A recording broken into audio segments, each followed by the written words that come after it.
Late June, early July, 1992, all the way up to Halloween, October 31st, 1999. We're going to be talking about Doco's Family Restaurants. Years go by, but the memory stays, and those were the good old days. Thank you so much for going down memory lane with me. Let me take you back and tell you a particular time at Doco's Family Restaurant. Of course, like I said before in previous vids, many of the Doco's vids, I worked there from late June, early July of 1992 all the way up to October 31st, Halloween there of 1999, when Doco's had shut down due to just my business. Anyway, nonetheless, good times at Doco's. After Mark Smith had quit, or prior to Mark Smith, the manager of Doco's, almost in his final days, if you will, or his final months there at Doco's Family Restaurant, Mark had hired in a guy named Dennis Ford, and Dennis and I immediately, we just hit it off immediately, and we became real good friends. I'd go out and bring dishes out and silverware or whatnot. I'd always go over there and I'd rap off a joke to Dennis, and I'd get him going. Dennis would just laugh. And Dennis was the type of guy that he couldn't work unless he had him a glass of, or not a glass, but a cup of ice cold natural light. Dennis was a big beer drinker of natural light, if you will.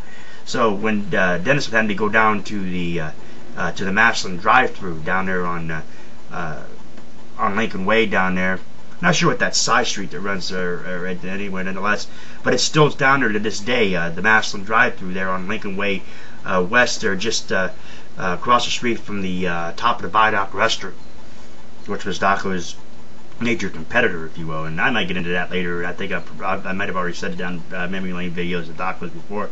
But anyway, nonetheless, Dennis and I, we were convening one night. It was one Saturday afternoon. There, it's about a little bit going on 3 o'clock. I had just finished my cleanup and was just kind of catching up on the bus tubs before the next dishwasher came in at about 5 o'clock. And Dennis comes back to me and goes, "Hey man," he goes, "what are you doing?" He goes, "You got any plans for tonight?"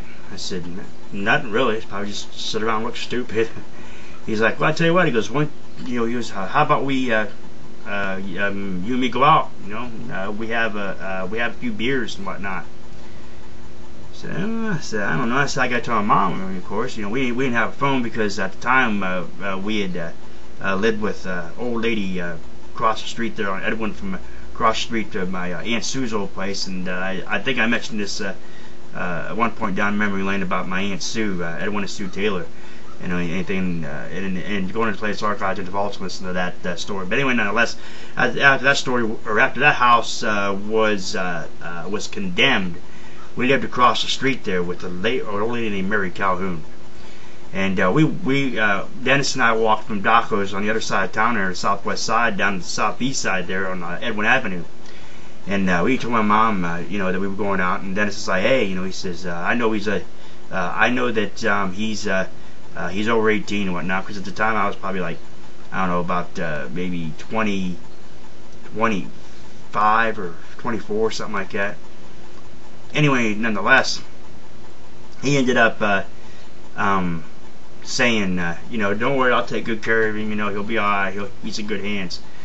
Well, Dennis, we went down to the Elbow Room Bar, which was down there on Old Oberlin Road.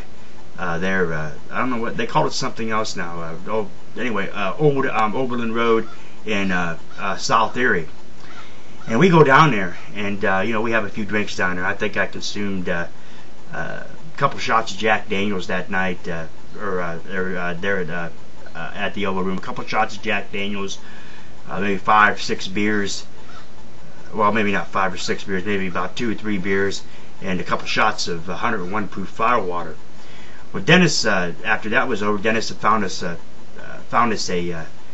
some guy who was going to take us up to the Satellite Grill. Some guy, I don't know if you knew him or whatever, but the guy gave us a ride up to the Satellite Grill, which of course is on the southwest side of Maslin, there on 9th Street in Tremont. So this guy gives us a ride home, or gives a ride rather up the Satellite Grill, where we continue to drink. Another 4 or 5 Bud Lights for me, a couple more shots of Fireball, another shot of Jack, and Dennis, of course, is consuming all this stuff, you know, as well as I am, because, you know, it was, okay, you take a shot, I'll take a shot. And Dennis's mom, he lived with his mom over there on 9th Street, there behind Salt Lake Rose, of course, on Tremont. 9th Street kind of extended a bit and went around there to, she was a couple houses down from the White Rose laundromat there on 9th Street Southwest. Anyway, nonetheless, we had gotten plastered, and I knew myself that I couldn't go home because Mary Calhoun, that old woman, you know, there was the door was unlocked, or wasn't locked. If it was locked, I'd walk in there drunk or whatever. She could have a heart attack and everything, nonetheless. So I went ahead, and I ended up, you know, I couldn't go to her place. Join me for part 2 of Doco's Family Restaurant, Working with a Hangover.